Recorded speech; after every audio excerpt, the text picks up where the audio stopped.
ایام نہر میں یعنی 3 دن جو ہیں 10, 11, 12 ذوالحجہ، اس میں حدیث میں آتا ہے کہ کوئی عبادت اللہ کو اتنی محبوب نہیں جتنا خون بہانا یعنی قربانی کرنا۔ تو یہ بڑی عظیم عبادت ہے اور چلی آ رہی ہے حضرت آدم علیہ السلام کے وقت سے۔ حضرت آدم علیہ السلام کے بیٹوں نے بھی قربانی کی تھی، اس کا ذکر قرآن کریم میں ہے، اور اس کے بعد تمام انبیاء کرام کی شریعتوں میں قربانی کسی نہ کسی صورت میں موجود رہی ہے، اور نبی کریم سرور عالم صلی اللہ علیہ وسلم کی شریعت میں یہ 3 دن قربانی کے لیے مخصوص فرمائے گئے ہیں۔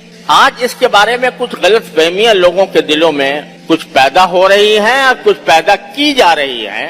الیاذ باللہ، جن لوگوں کو دعویٰ ہے کہ ہم اپنے عقل سے کام لیتے ہیں، وہ یہ کہتے ہیں کہ بھائی یہ قربانی کی عبادت جب ادا کی جاتی ہے، اتنے جانور قربان کیے جاتے ہیں تو قوم کا اربوں روپیہ یہ اس کے اندر خرچ ہو جاتا ہے، نالیوں میں بہہ جاتا ہے۔ تو بجائے اس کے کہ قربانی کریں ہم، اتنے روپے جو ہم کسی فقیر کو دے دیں، کسی غریب کو دے دیں اور اس کی مدد کر دیں تو یہ شاید زیادہ ثواب ہوگا۔ وہ تو شاید بھی استعمال نہیں کرتے، وہ تو کہتے ہیں ضرور ایسا کرنے میں زیادہ ثواب ہوگا۔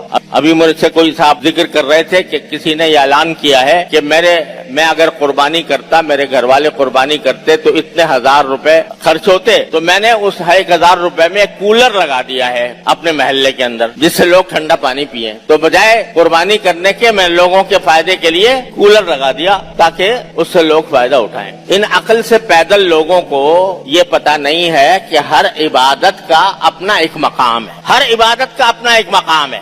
نماز، کوئی شخص کہے کہ بھئی نماز میں میرے 15 منٹ خرچ ہوتے ہیں تو یہ 15 منٹ میں جا کے مریضوں کی عیادت کر لیا کروں گا بجائے نماز پڑھنے کے، مریضوں کی تیمارداری کر لیا کروں گا تو فائدہ ہوگا۔ تو یہ حماقت ہوگی نہیں ہوگی کہ آدمی وہ جو کام جس وقت میرے مولا نے فرض کیا ہے اس کو ادا کرنا یہی بندگی ہے، اور قربانی کا فلسفہ ہی یہ ہے، قربانی کا سارا فلسفہ ہی یہ ہے کہ آدمی اللہ تبارک و تعالیٰ کے حکم کے آگے سر جھکا کر اپنے سارے مفادات کو قربان کر دے۔ جو قربانی کس کی یاد میں ہو رہی ہے بھائی؟ سب مسلمان جانتے ہیں کس کی یاد میں؟ حضرت ابراہیم علیہ السلام اور حضرت اسماعیل علیہ السلام۔ اب اچانک ابراہیم علیہ السلام کو حکم آ جاتا ہے کہ اپنے پیارے چہیتے بیٹے کو قربان کر دو، ذبح کر دو۔ پلٹ کے ابراہیم علیہ السلام نے یہ نہیں پوچھا یا اللہ میاں یہ میرے بیٹے نے کیا قصور کیا ہے؟ نابالغ بچہ ہے، نابالغ بچہ جو ہوتا ہے وہ تو جہاد کی حالت میں بھی، جنگ کی حالت میں بھی اس کو مارنا جائز نہیں ہے،